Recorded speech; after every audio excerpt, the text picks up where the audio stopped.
Alright then my friends, so now we've got a fairly decent authentication process in place. Users can sign up, they can log in and then log back out again. And we're also protecting some pages using some global user state as well.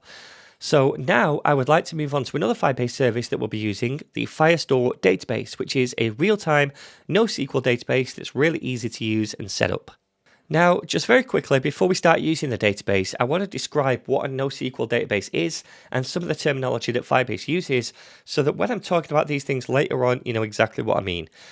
So, whereas a traditional SQL database is made from tables with rows and columns, where each table typically holds a single type of data, like blog posts, each row represents a single record in that table, for example, a single blog post, and each column would represent a different field or property, like the ID or the post title, etc. Now, NoSQL databases don't use tables or rows or columns, and instead they use collections and documents, where each collection holds a particular type of data, like blog posts, and each document represents a single record in that collection, like a single blog post. And then on each record, we have properties or fields with different values, like the title, the author, etc. So these documents look a little bit like JavaScript objects, and because this document structure closely mirrors objects, it feels really natural to work with the data during development. So this is what a Firestore database with data in it looks like, where we can have multiple collections over here, and then if we click on a collection, we see all the documents in that collection with the IDs, and when we click on a document, we see all the fields and field values for that document. Now then, let me head back to the dashboard for our Firebase project, and we're going to set this Firebase data up. So then I'm going to change this current project from test to, where is it? Right Club. Okay, this was the Firebase project we were working on.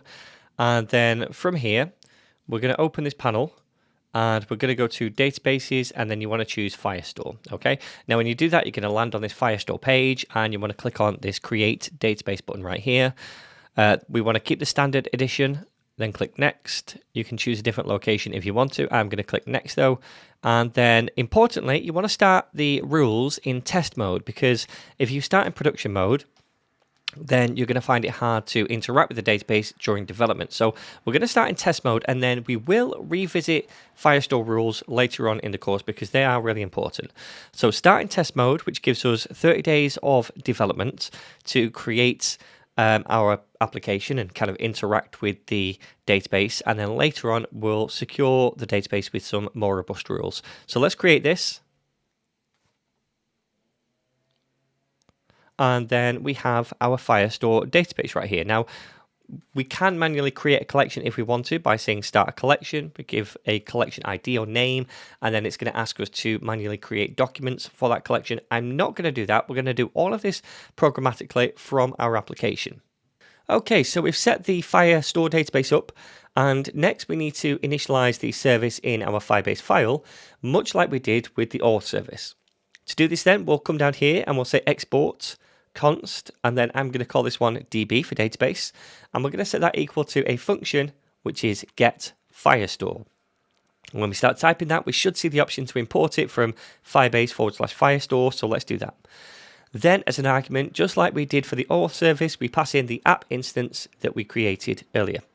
And again, the reason we export this DB value is because whenever we want to interact with the Firestore database from a component in the application, we'll need this value so that the SDK knows what backend and database to connect to. All right, so now we have everything set up. In the next lesson, we'll start saving new documents to a collection.